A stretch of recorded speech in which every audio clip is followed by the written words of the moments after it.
YouTube shorts 3 నిమిషాలు చేయడం చాలా మంచిదనిపించింది నా మటుకు నాకైతే. ఎందుకంటే క్వాలిటీ కంటెంట్ ఇవ్వాలంటే నిమిషం సరిపోవట్లేదండి. కనీసం 3 నిమిషాలైనా ఉంటే బాగుండని ఎప్పటినుంచో అనిపిస్తోంది. సరే విషయానికొచ్చేస్తాను.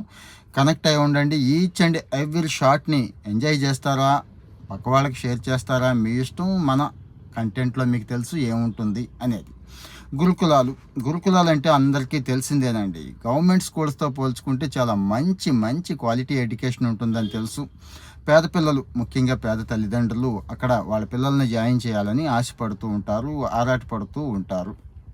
మనకి పిల్లలు లేరు గదా!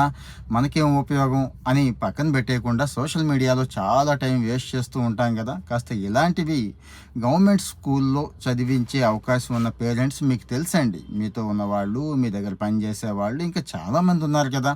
వాళ్ళకి షేర్ చేస్తే వాళ్ళు ఉపయోగించుకుంటారు. ఎట్టి పరిస్థితుల్లో మిస్ అవ్వద్దు. ఎందుకంటారా? రేపటి రోజు 10 ఏళ్ల తర్వాత ఆ పిల్లాడొచ్చి మీ దగ్గరికొచ్చి ఆంటీ, అంకుల్ మీ వల్లే నేను ఇంత బాగుపడ్డాను అంటే ఆ క్రెడిట్ అంతా మీదే వస్తుంది. ఇక ఆ ఫీల్ వేరే నెక్స్ట్ లెవెల్ ఉంటుంది. సరే విషయానికి వచ్చేస్తాను. ఇంతకుముందు ఫిఫ్త్‌కి, సిక్స్త్‌కి, సెవెంత్‌కి, ఎయిత్‌కి, నైన్త్‌కి సెపరేట్‌గా తీసుకునేవాళ్ళు కదా! గురుకులాలకు అప్లికేషన్స్. ఇప్పుడు అలా కాదండి. ఒకేసారి ఈ ఫిబ్రవరి 1 నుంచి తీసేసుకుంటున్నారు. అంటే ఆల్మోస్ట్ ఆల్ ఇంకా నెల ఉంది కాబట్టి ఇప్పటి నుంచి ప్రిపేర్ అవ్వచ్చు. ఎందుకు ప్రిపేర్ అవ్వాలి అంటున్నానంటే ఇంతకుముందు ఏం అక్కర్లేదండి. ఆధార్ కార్డు, తల్లిదండ్రుల ఆధార్ కార్డు, పిల్లోడి ఆధార్ కార్డు ఉంటే చాలు తీసేసుకునేవాళ్ళు. ఇప్పుడు అలా కాదు. ఖచ్చితంగా, ఖచ్చితంగా పిల్లాడికి సంబంధించిన క్యాస్ట్ సర్టిఫికేటు, ఇన్కమ్ సర్టిఫికేటు అడుగుతున్నారండి. ఎందుకంటే మరి 2,00,000 లోపు వాళ్ళకే అక్కడ ప్రవేశం ఉంది. అలాగే మరి రోస్టర్ ఫాలో అవ్వాలి. రూల్ ఆఫ్ రిజర్వేషన్ ఫాలో అవ్వాలి కదా! సో, రిజర్వేషన్ ఎవరికైతే ఉందో వాళ్ళకే ఇచ్చే అవకాశం ఉంది.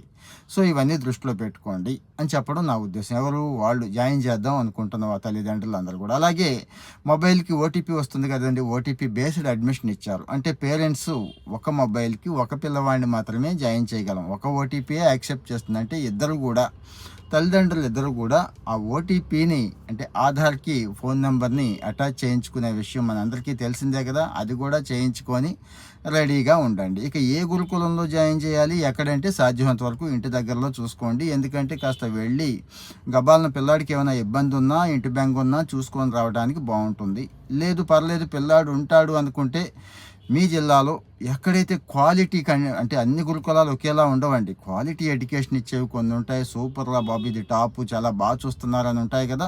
అది లోకల్‌గా ఒకసారి ఎంక్వైరీ చేసుకొని, లోకల్‌గా ఉన్న పిల్లల్ని కూడా పిల్లల తల్లిదండ్రులు ఆల్రెడీ చదువుతున్న వాళ్ళని ఎంక్వైరీ చేసుకొని జాయిన్ చేసుకోండి. సో, ఇలాంటి అవకాశం మళ్ళీ మళ్ళీ రాదు. జస్ట్ చూసి వదిలేస్తే ఉపయోగం లేదు. ఫాలో అయితే ఇలాంటివి మంచి మంచి కంటెంట్ ఎప్పటికప్పుడు మీకు అందిస్తూ ఉంటాను. మరి షేర్ చేయడం మాత్రం మర్చిపోవద్దు.